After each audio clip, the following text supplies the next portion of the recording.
1062 The Voice of Love, Kekasih Tuhan masih melanjutkan kebersamaan kita dalam program Bincang Pagi bersama dengan Pendeta Abednego Andi dari GBI Kasih. Kami tadi berbincang tentang konsep doa. Kekasih Tuhan, silakan Anda bisa bergabung bersama dengan kami. Telepon 0315046000, SMS WA 0813 330 60.000. Pak Abednego, ada Nona E yang bergabung. Shalom Pak. Shalom. Saya ini sudah lama berdoa untuk pasangan hidup, sudah merendahkan diri di hadapan Tuhan, dan saya bersyukur untuk semua hal yang Tuhan sudah kerjakan. Ya. Tapi belum juga menemukan pasangan hidup sampai hari ini di usia yang tidak lagi muda. Ya. Apakah ada kutukan atau memang kehendak Tuhan? Terima kasih, Tuhan Yesus memberkati. Ya. Buat saya kebetulan tema khotbah minggu lalu Evangelis Stanley Kenny Watimuri bicara kalau kita merdeka dari kutuk gitu ya. Mungkin bisa dilihat di YouTube ya? Di YouTube YouTube GBI Jemaat Kasih itu ya, GBI Jemaat Kasih live streaming. Nah, ketika kita sudah yakin, kita sudah doa, kita merdeka dari kutuk gitu ya, kita tidak bisa tahu sih ini apakah kutuk atau kehendak Tuhan. Yang pasti kalau kita doa sungguh-sungguh, kutuk pun itu lepas kok. Berikutnya, rancangan Tuhan itu hari depan yang penuh harapan. Jadi tidak ada Tuhan itu merancangkan yang buruk. Saatnya nanti pasti Tuhan kasih yang terbaik. Dan kenapa saya berani bilang seperti ini? Karena saya sudah jumpai orang-orang yang agak terlambat masalah perjodohan ya. Jadi dibilang terlambat itu juga relatif, karena orang bilang usia sekian, tapi ada juga yang usianya sudah lebih tua tapi nggak dewasa ya tuh. Daripada nanti ada sesuatu di lain hari ya Tuhan nggak kasih jodoh juga gitu ya. Jadi kita introspeksi, yang penting kita sudah doa sama Tuhan tadi itu dengan keyakinan dari dasar bumi, dari dasar laut, itu yang paling rendah. Tuhan nanti bisa pulihkan. Nah, apalagi ini minta jodoh yang baik, meneruskan keturunan, nanti dapat keturunan ilahi. Sudah, nanti Tuhan kasih yang terbaik. Kalau kita sudah mulai meragukan, berarti kita ini tidak menghormati Tuhan kan, tidak yakin Tuhan sanggup lakukan. Sudah, terus saja lakukan bagian kita gitu ya. Apa yang kurang dalam diri kita perbaiki gitu ya, baik secara fisik kita perbaiki, secara inner beauty kita perbaiki, kedewasaan rohani kita gitu ya, terus berharap sama Tuhan. Tidak ada yang mustahil. Saya banyak contoh di gereja juga. Waduh, Tuhan itu kirim jodoh yang terbaik. Saya aja dapat jadi gereja. Iya, jangan cari di tempat lain ya. Bahaya nanti ya. Oke. Baik, berikutnya ada Ibu G di Driorejo. Shalom Pak. Shalom. Saya ini sudah melayani di gereja lokal, tapi disenggol teman sendiri sehingga gembala memvonis saya dan saya tidak diberi pelayanan. Bagaimana caranya agar saya ini bisa bangkit lagi di pelayanan? Saya rindu untuk bisa melayani Tuhan. Kembali Shalom Bu. Kembali saya terlalu yakin bahwa semua yang terjadi itu atas izin Tuhan. Tadi itu ada cerita Daud yang diolok-olok sama Simei, dia nggak marah gitu ya. Dia mungkin itu dari Tuhan, jalan aja. Jadi saya yakin semua yang terjadi ini mendewasakan kita. Lebih ketika kita salah, kita divonis salah, kamu salah, ya itu biasa, ya memang kita salah. Tapi kalau kita ini sudah introspeksi benar-benar gitu ya, oh iya, aku ini tidak salah gitu ya, ya sudah, kita tidak salah, dibilang salah, ya puji Tuhan, Ibu jadi terima seperti yang Tuhan Yesus terima gitu ya, mulai menjalani gitu ya, nggak salah dibilang salah. Nah, untuk kembali bangkit sebenarnya tergantung dari kita. Nah, kita tinggal itu di Yesaya ada gitu ya, minta kekuatan sama Tuhan, Dia menambah kekuatan, menambah semangat. Lakukan aja yang menjadi bagian kita. Karena melayani, banyak orang punya konotasi bahwa melayani itu melayani pekerjaan Tuhan. Dan melayani pekerjaan Tuhan harus di depan mimbar. Saya punya tema khotbah buat minggu nanti ini tentang tersembunyi. Banyak hal-hal yang tersembunyi yang bisa kita kerjakan yang tanpa dilihat orang. Dan yang tersembunyi itu ternyata tersembunyi di hadapan manusia. Di hadapan Tuhan tidak ada yang tersembunyi. Itu Tuhan yang balas. Saya sendiri yakin keberadaan saya saat ini banyak orang-orang tersembunyi yang doa dukung saya, gitu ya. Nah, itu banyak hal yang kita kerjakan. Sekali lagi, kondisi-kondisi yang nggak enak kita alami itu yang saya terima ajaran dari gembala saya adalah satu, kita ini harus introspeksi. Banyak disengaja tidak disengaja gitu ya, diri kita ini melenceng dari firman Tuhan. Kita salah. Nah, makanya terjadi akibat seperti ini. Kita belajar. Kalau kita sudah introspeksi, memang itu bukan gara-gara kita. Apalagi itu bukan gara-gara kita. Yakin aja Tuhan yang perang ganti kita. Itu aja sih. Justru di saat-saat seperti ini, di saat nggak ada badai, kita bilang setia sama gereja lokal. Justru ada saat-saat badai, baik secara pandemi ini atau badai secara pribadi gitu ya. Ini justru Tuhan uji. Bagaimana juga kita bisa bilang setia sama Tuhan. Kalau Tuhan percayakan kita di gereja lokal, kita dengan mudahnya nanti kita bilang pindah gereja atau pindah gereja gitu ya. Ya. Seperti itu. Jadi tetap semangat melayani, tidak harus di gereja ya, bisa melayani di mana saja ya. Baik, berikutnya Pak, ada seorang ibu di nomor belakang 5233. Shalom Pak. Shalom. Kami ini punya anak laki-laki dewasa, belum menikah. Pergi kos karena sakit hati, karena kami menegur dan minta penjelasan. Karena kami menduga dia berteman akrab dengan wanita yang tidak benar. Dan ini bukan yang pertama kali, namun anak kami tidak mau terbuka sehingga kami tarik fasilitas sehingga dia pergi dan kos. Tapi kami lihat dia memakai sepeda motor. Setelah kami selidiki, itu punya perempuan yang tante-tante itu. Sampai sekarang dia tidak mau komunikasi dengan kami. Kami takut anak kami kena lintrik kata orang. Dan sudah tahun lebih saya berdoa, mohon campur tangan Tuhan. Saya sudah merendahkan diri, memohon kepada Tuhan, tapi belum ada hasil. Mohon saran dan nanti mohon didoakan juga. Ya. Kondisi seperti ini memang tidak menutup kemungkinan, karena memang ada beberapa kasus yang seperti itu. Tapi kita hanya bisa berharap kepada Tuhan, ya. Jadi kita memohon kepada Tuhan. Saat kita memohon dengan Tuhan, baik kita ini merendahkan diri kepada Tuhan, kita memuji Tuhan, kita meyakinkan diri.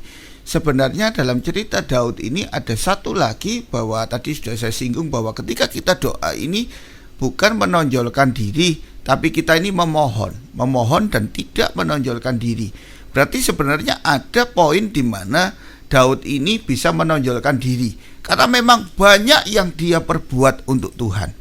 Jadi saat kita ini doa sama Tuhan, butuh kebutuhan, banyak kebutuhan sama Tuhan, terus kita berdoa sambil kita meyakinkan diri, sambil kita ini melakukan bagian kita. Melakukan dalam kondisi terjepit, kita masih bisa berbagi kasih.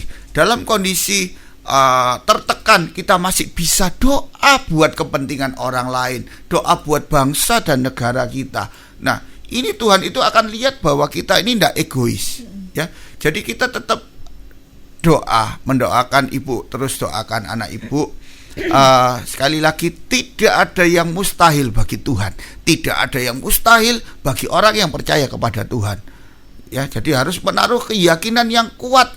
Apalagi saya yakin setiap orang, saya yakin ibu juga punya pengalaman pribadi dengan Tuhan di waktu-waktu sebelumnya.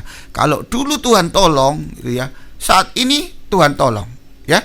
Konsep doa di firman Tuhan juga bilang bahwa kadang doa kita ini tidak dituruti sama Tuhan, tidak dikabulkan karena minta hanya untuk kepentingan diri sendiri, memuaskan hawa nafsu. Sedangkan permintaan ibu ini benar, ya, pengen anaknya dapat jodoh yang terbaik, bukan mantan gitu ya, bukan maksudnya mantan suami orang atau siapa gitu ya, yang terbaik dari Tuhan. Ini permintaan yang baik. Kita juga harus introspeksi bagaimana kasih kita kepada anak kita gitu ya. Memang kadang saya sendiri juga punya 3 anak. Maaf kalau saya nih berusaha sih, sampai sekarang ini saya berusaha, karena sebagai orang tua selalu kadang kita ini menganggap diri kita ini lebih pinter, lebih baik dari anak kita gitu ya. Jadi segala jalan orang lurus menurut anggapannya sendiri. Coba sambil doa, terus dijalin komunikasi, dibangun kasih lagi gitu ya, supaya anaknya mendapat kepercayaan diri. Saya yakin sekali lagi tidak ada mustahil bagi orang percaya pada Tuhan. Tuhan memberkati ibu, nanti kita bawa dalam doa. Ada Ibu K yang bergabung. Shalom Pak. Ya, shalom. Saat pandemi ini saya tidak bisa memberi perpuluhan karena uangnya dibuat bayar hutang. Apakah saya berdosa Pak? Terima kasih. Saya tidak bisa menentukan dosanya orang. Itu pandangan firman Tuhan, nanti Tuhan yang dijawab oleh firman Tuhan itu ya.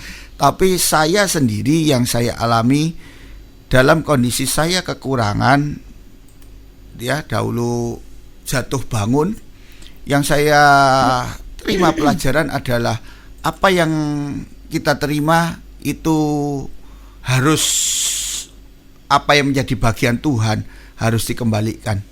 Saya sempat mengkomunikasikan hal ini juga ke para pelayan Tuhan yang saya ajak bertempur selama masa pandemi ini, karena mereka ini sudah berani melayani. Saya berterima kasih dalam kondisi pandemi mereka berani melayani. Saya pengen mereka ini dapat berkat yang utuh, makanya saya komunikasikan sama mereka.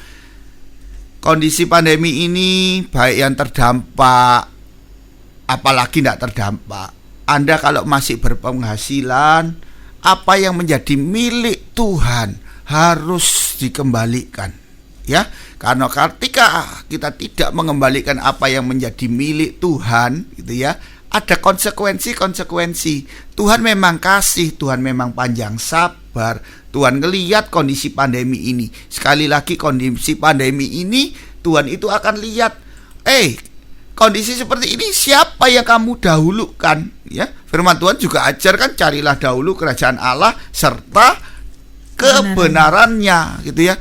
Ketika kita ini, apa yang kita tabur itu yang kita tuai. Apa yang orang suka perbuat kepada kita gitu ya, itu yang harus kita perbuat. Kalau kita ini pengen didahulukan sama Tuhan, dahulukan sama Tuhan, dahulukan Tuhan, dahulukan apa yang menjadi milik Tuhan. Jadi saya nggak berani bilang tentukan dosanya orang sih. Cuma kita lihat menurut firman Tuhan, kita harus berani mengambil tindakan iman. Bahkan karena ini kondisi pandemi gitu ya, memang saya jujur untuk bicara masalah keuangan ini agak susah sebenarnya. Tapi saya memberanikan diri, khususnya buat tim yang saya ajak bertempur. Saya ingin pelayanan kita ini memperoleh hasil yang maksimal dari Tuhan. Kita berani meluangkan waktu kita, memberanikan diri gitu ya. Tadi bincang-bincang sama Bu Wahyu juga kondisi begini, kami berdua ini dalam anugerah Tuhan sampai saat ini sehat, berani turun ke lapangan gitu ya. Nah, ini kan memberanikan diri. Sama dalam hal keuangan, kita harus berani apa yang menjadi milik Tuhan. Ini bukan masalah pendetanya makan apa, bukan masalah gerejanya makan apa gitu ya. Saya ngomong ini sebenarnya juga susah karena orang tua saya gembala sidang. Sekali lagi itu urusannya dengan Tuhan. Tapi pribadi kita masing-masing kembali ke firman Tuhan. Apa yang jadi milik Tuhan, Tuhan yang bahkan, nah kalau ngomong ini juga rawan dalam hal hanya ada satu ayat, ujilah aku Tuhan. Waduh, nanti Tuhan buka tingkap-tingkap langit ya. Kadang kita ini memberi untuk Tuhan, kadang kita mengembalikan milik Tuhan karena ada motivasi yang salah, pengen terima berkat. Enggak, harusnya sampai saat ini masih hidup, punya talenta, punya semangat gitu ya, punya gairah gitu ya, punya kepandaian, masih bisa aktivitas, itu gara-gara Tuhan. Makanya harus mengembalikan apa yang menjadi milik Tuhan. Bisa dapat berpenghasilan, itu karena Tuhan. Jadi dasar memberinya, dasar mengembalikannya itu karena cinta Tuhan, karena taat Tuhan. Kalau memang masih punya hutang, ya kita mau tidak mau sudah, kita harus mengelola dengan baik gitu ya. Tapi kalau saya pribadi yang saya kerjakan dari dulu adalah saya harus kembalikan milik Tuhan terlebih dahulu. Tuhan memberkati Ibu. Berikutnya ada 6522 yang bertanya, Shalom Pak. Shalom. Keluarga kami kebanyakan berprofesi sebagai dokter dan setiap hari berhadapan dengan pasien yang mengalami, ada juga yang COVID begitu. Apakah berdoa saja cukup untuk perlindungan mereka? Karena jujur kami sebagai keluarga takut dan was-was terjadi sesuatu pada mereka karena banyak berita, dokter-dokter pun bertumbangan. Apakah Tuhan akan buat perbedaan bagi kita orang percaya? 1000% Tuhan akan kasih perbedaan buat orang-orang yang percaya. Saya ketika melakukan kegiatan sosial, ketika saya harus bekerja, ketika saya harus beribadah secara online, saya pimpin ibadah secara online, orang tua saya, tim doa dukung saya dalam doa, karena itu bagian dari mereka yang bisa mereka kerjakan, sedangkan saya di prajurit terdepan yang saya harus maju. Saya bekerja, otomatis istri saya doakan saya supaya Tuhan tutup bungkus saya harus melakukan bagian saya. Ada anggota jemaat ya, ibu yang sudah hampir seusia mami saya, dia punya mantu itu salah satu dari 2 dokter jantung, penindakan jantung gitu ya, kalau ada operasi di Jawa Timur ya. Saya mendengar kesaksiannya, bahkan yang pasien yang BPJS pun didahulukan gitu ya. Wah, dahsyat gitu ya, gak pernah tolak pasien. Bahkan ketika sebelum pandemi, ketika mertuanya meninggal, dia pun dalam kondisi mengoperasi pasien yang BPJS gitu ya. Dia tetap kerjakan bagiannya. Nah, sampai saat ini kondisi pandemi ini, jemaat kami ada yang dioperasi jantung, tapi bukan dia yang operasi, temannya itu ya. Nah, dia tetap mengerjakan bagiannya. Dia pagi ke Dokter Sutomo dan selanjutnya gitu ya. Nah, bagian kita ini hanya bisa mendoakan, kita berpartisipasi. Bahkan Ibu jangan khawatir, hampir di setiap gereja gitu ya, dukung dalam doa. Anak-anak Tuhan se-Indonesia dukung doa untuk tenaga medis. Kita mohon belas kasihannya Tuhan, mereka yang mengerjakan bagiannya. Kita nggak bisa seperti dokter-dokter yang punya keahlian yang spesial gitu. Kita hanya bisa doa, mohon perlindungan Tuhan. Tuhan kasih kekuatan, Tuhan jangan sampai tertular. Kasihani dia, kasihani keluarganya. Bahkan Tuhan, segala jeripaya mereka tidak pernah sia-sia. Tuhan berkati mereka. Dan keyakinan yang kuat ini, wah, doa dengan keyakinan kuat. Oh, Tuhan suka. Oh, orang ini tidak meragukan bahwa aku sanggup melindungi keluarganya. Ojo khawatir, tak lindungi, tak kasih perbedaan. Ya, karena memang perlindungan Tuhan itu nyata bagi setiap anak-anaknya ya. Iya. Baik, berikutnya ada Ibu S yang bergabung. Shalom, selamat pagi. Shalom, selamat pagi. Pak, hasil bisnis saya memang selalu katut untuk kebutuhan saya tiap hari, karena saya ini tulang punggung keluarga. Ya. Tulang punggung rumah tangga. Ya. Dengan tadi Bapak menerangkan tentang perpuluhan, saya akan mulai taat Pak untuk memberikan perpuluhan. Terima kasih untuk apa yang Bapak sampaikan. Tuhan Yesus memberkati. Puji Tuhan. Oke. Baik. Berikutnya Pak, ada pertanyaan dari NN yang, Shalom Pak, saya divonis kena corona dan sekarang dalam masa isolasi. Jujur ada rasa takut meninggal Pak karena corona ini. Mohon saran apa yang harus saya lakukan, dan saya sudah berdoa di rumah, tetapi ketakutan itu masih juga ada. Mohon saran. Ya. Firman Tuhan ini menjadi berkat. Firman Tuhan ini mendatangkan mujizat saat kita ini mengambil keputusan untuk melakukan tindakan. Saya mengapresiasi Ibu yang tadi bilang, atau Bapak tadi yang bilang ya, yang satu sebelum ini memutuskan untuk mengambil tindakan. Karena buat saya bicara masalah keuangan dalam kondisi pandemi ini, kondisi yang susah. Tapi itulah dalam kondisi-kondisi seperti itu, ketika kita nih ngambil keputusan, saya yakin Tuhan itu yang melihat, ya. Saya sampai ingat, maaf, di dalam kondisi corona ini, saya melihat orang-orang yang mengembalikan persepuluhan, saya melihat orang-orang yang berdonasi untuk kegiatan-kegiatan sosial yang saya kerjakan, itu tidak semuanya orang yang mampu. Beberapa ada orang yang juga terkena imbasnya dirumahkan, tapi dia mengambil keputusan, oh saya ini bisa berbagi ayam goreng ya, 1 paket 30.000 gitu ya. Oh saya tidak apa-apa. Jadi dia ini mau berbagi. Saya ini mau nerima uangnya, ini pengennya tuh saya kembalikan, karena saya tahu yang memberi ini juga saya lagi donasi untuk dia, gitu ya. Jadi wah, ini hal-hal yang wah, saya kok punya keyakinan pribadi bahwa hal yang demikian ini Tuhan melihat, dan Tuhan tidak menyayangkan berkatnya untuk orang-orang yang seperti ini. Nah, untuk ketakutan, takut mati, saya ya jujur aja ya takut mati juga ya, tidak mau mati muda. Tapi hidup dan mati ada di tangan Tuhan. Kalau sampai Tuhan sudah izinkan terjadi kena corona, satu, tadi saya bilang bahwa kita ini introspeksi. Apakah ini gara-gara apa yang saya kerjakan? Karena penyakit juga bisa dari dosa. Apakah ini gara-gara saya teledor, kurang menjaga kesehatan? Atau apakah ini memang Tuhan izinkan terjadi supaya saya jadi berkat? Saya menjadi sedikit mengerti tentang corona gara-gara ada beberapa teman saya di grup yang pernah kena corona. Dia bisa share, oh harusnya gini, harusnya gini, harusnya gini, gitu ya. Tidak apa-apa.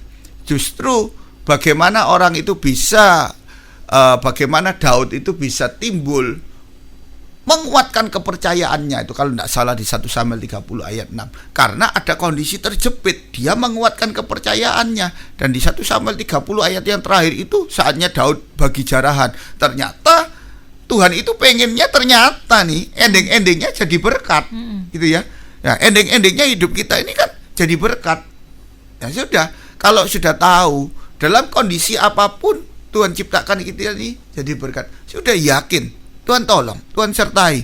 Justru dalam kondisi kesendirian, dalam kondisi harus mungkin mengasingkan diri karena sakit ini, sudahlah, tidak ada yang seorang diri, Tuhan yang menyertai. Amen. Justru Tuhan ini pengen saat teduh kita ini, saat berdoa sama Tuhan, ayo selama ini bagaimana, gitu ya. Tadi saya juga lupa katakan, selama ini kita ini ura-ura, oh enak, gitu ya.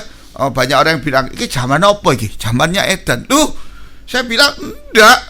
Maaf, mungkin kita yang edan. Sekian lama kita ini disertai Tuhan, enggak pernah mengucap syukur. Kena corona 1 kali kayak gini nih, waduh, rasa-rasanya gitu ya. Sepanjang umur kita sakitnya jarang ke rumah sakit, gak pernah mengucap syukur, gitu ya. Menghambur-hamburkan kesehatan kita, gak pernah dipakai untuk orang lain, gak pernah dipakai untuk melayani pekerjaan Tuhan. Tapi ketika sakit sudah, aduh Tuhan, ya apa? Oh enggak. Justru saat ini, oh puji Tuhan ya, ternyata aku ya bisa sakit. Yes, Tuhan tolong Tuhan. Tuhan kalau ini enggak benar Tuhan, ini Tuhan enggak apa-apa wes. Ini terjadi salahku. Tuhan izinkan, tolong Tuhan ya sembuhno. Aku nanti tak giat melayani pekerjaan Tuhan. Aku nanti tak pakai hidupku, bukan tak pakai waktuku untuk kebiasaanku sendiri, gitu ya. Untuk memuaskan keinginanku sendiri, gitu ya. Saya tadi corona ini saya suka. Karena kondisi-kondisi kayak gini, saya jadi dekat sama orang tua, saya bisa bikin bersih-bersih rumah. Tuhan baik lah. Karena Tuhan dipaksa baik. di rumah ya. Iya, dipaksa di rumah. Tapi yakinlah Bapak dan Ibu ini ya, Tuhan akan kasih kesembuhan yang sempurna. Amin. Hanya dokter di atas segala dokter, hanya Tuhan Yesus namanya.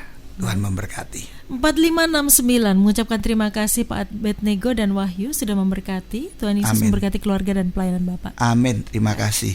Pak Abednego, bisa disimpulkan dari perbincangan kita pagi hari ini dan silakan tutup dalam doa. Ya, saat kondisi secara global pandemi seperti ini, saat kondisi secara pribadi kita ini tidak baik gitu ya, tidak ada jalan lain selain kita ini doa. Dan alangkah baiknya doa itu bukan hanya saat kita ini butuh sama Tuhan. Dalam kondisi sehari-hari yang kelihatannya kita tidak butuh, kita ini butuh nafas dari Tuhan, butuh kekuatan dari Tuhan. Dan ketika kita berdoa, alangkah baiknya, kalau saya jadi orang tua, saya kadang jengkel kalau ada anak saya yang selalu datang hanya dengan keluhan-keluhan, tidak pernah bilang saya baik gitu ya. Alangkah baiknya kalau kita ini datang menghadap Tuhan. Tuhan, terima kasih Tuhan, aku masih hidup sampai hari ini. Tuhan, wah dahsyat Tuhan ya. Kalau tidak Tuhan yang kerja, mengerjakan kayak gini, tidak bisa aku sampai saat ini. Ketika datang ini merendahkan diri, ada pujian pengagungan kepada Tuhan dengan penghormatan lewat kehidupan kita sepanjang hari itu ya. Bahkan ketika kita doa ini, aduh Tuhan, tidak apa-apa Tuhan, sakit, aku yakin Tuhan sanggup sembuhkan. Seizin-Mu Tuhan, ayo Tuhan, tolong sembuhkan Tuhan. Oh, Tuhan akan melihat doa-doa yang seperti ini dan Tuhan siap mengabulkan.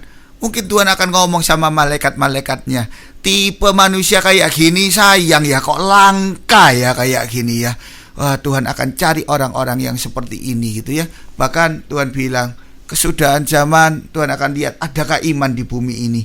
Kalau kita ini tidak meyakinkan diri akan pertolongan Tuhan, sudah kita akan patah semangat, hilang, sudah lenyap ditelan sama corona. Mari kita berdoa. Kami mengucap syukur kepada Tuhan. Tuhan Yesus baik buat kami. Kami mengucap syukur kepada Tuhan. Kalau kami ada sampai saat ini semua karena kemurahan Tuhan. Kami mengucap syukur buat kekuatan yang sudah Tuhan beri buat kami, kesehatan buat kami, perlindungan buat kami, sekeluarga besar kami. Kami mengucap syukur. Kami mengucap syukur buat semua yang sudah terjadi dalam hidup kami, baik secara global, secara pandemi ini. Kami mengucap syukur. Corona ini mendatangkan kebaikan buat kami. Kami mengucap syukur secara kondisi yang terjadi buat kami secara pribadi. Ini terjadi untuk mendewasakan kami. Pagi hari ini kami datang ke hadirat Tuhan. Tuhan, siapakah kami ini? Kalau kami bisa sampai saat ini, kami tahu ini hanya karena Tuhan. Sejak dalam kandungan, mulai dari kanak-kanak, Tuhan yang pelihara kami. Bahkan sampai masa tua, sampai masa putih rambut, Tuhan gendong kami Tuhan. Kami mengucap syukur. Betapa dahsyatnya kejadian kami, betapa hebatnya perlindungan perjalanan hidup kami, sehingga orang bisa melihat kami Tuhan. Wow, kami ini seperti tanda ajaib. Kami Tuhan, kami memuji Engkau, kami mengucap syukur. Ini hanya terjadi karena kedahsyatan-Mu. Kau dahsyat Tuhan. Bahkan sampai saat ini Tuhan, kami akan puji Engkau, kami akan menambah pujian kepadamu. Bahkan Tuhan, kalau Tuhan izinkan kami sampai usia yang lanjut, kami akan terus ceritakan keperkasaan-keperkasaan-Mu kepada banyak orang, kepada generasi di bawah kami. Ini karena Tuhan, ini karena Tuhan, ini karena Tuhan. Hebatnya Tuhan Yesusku, hebatnya Tuhan Yesusku, dahsyatnya Tuhan Yesusku. Terima kasih Tuhan. Dan kami Tuhan pagi hari ini kami meyakinkan diri, tidak ada satu perkara yang terlalu sukar, tidak ada perkara yang tidak bisa dikerjakan oleh Tuhan Yesusku yang ajaib Tuhan. Tuhan, saat ini kami mohon di dalam nama Tuhan Yesus Tuhan, kami mohon Tuhan, Tuhan beri kekuatan, kesehatan, hikmat, akal budi buat Bapak Presiden kami yang tercinta Tuhan. Beliau boleh melaksanakan tugasnya dengan baik oleh karena hikmat-Mu Tuhan.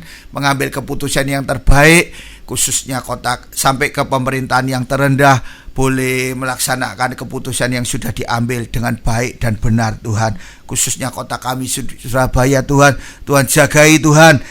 Zona kami Tuhan bikin jadi hijau Tuhan. Tuhan beri kesadaran buat orang-orang sekitar. Sudah cukup Tuhan permohonan kami, jangan ada yang tertular lagi Tuhan. Tuhan buat dokter garda terdepan ini Tuhan, suster, perawat semua Tuhan, tutup bungkus Tuhan, jangan ada Tuhan kalau boleh, jangan ada yang tertular lagi Tuhan. Tuhan beri kesehatan, Tuhan beri kekuatan, Tuhan beri semangat dalam mereka mengerjakan apa yang sudah menjadi bagian mereka untuk mereka kerjakan. Bahkan keluarganya pun Tuhan tutup bungkus, mereka diberkati oleh Tuhan. Terima kasih Tuhan. Kalau tadi ada doa-doa yang ingin kami naikkan Tuhan, baik orang yang minta jodoh Tuhan. Tuhan, saatnya kami yakin tidak ada yang mustahil. Tuhan kasih jodoh yang terbaik Tuhan. Kalau ada yang tadi ibu yang anaknya sudah menjauh, sulit untuk diajak komunikasi, Tuhan, seperti anak yang hilang, Tuhan kirim anak ini kembali ke rumah ibunya Tuhan. Tidak ada yang mustahil bagi Tuhan. Baik yang terkena sakit corona Tuhan, dokter di atas segala Tuhan. Kami meyakinkan diri kami bahwa kami sehat, kami sembuh, kami diberkati oleh Tuhan. Terima kasih Tuhan. Tuhan berkati. Selepas ini kami melanjutkan aktivitas kami. Kami yakin Tuhan, segala perkara dapat kami tanggung di dalam Tuhan yang memberi kekuatan buat kami. Bahkan tadi kami menyinggung tentang persepuluhan. Tuhan ampuni kalau banyak di antara kami sudah mulai lalai Tuhan. Kami akan lakukan bagian kami dengan kami yakin, seyakin-yakinnya bahwa ini mendatangkan kebaikan buat kami. Kami yakin apa yang kami kerjakan diberkati oleh Tuhan. Sepanjang hari aktivitas kami dilindungi, dijagai oleh Tuhan. Allahku yang akan memenuhi keperluanku menurut kekayaannya Tuhan.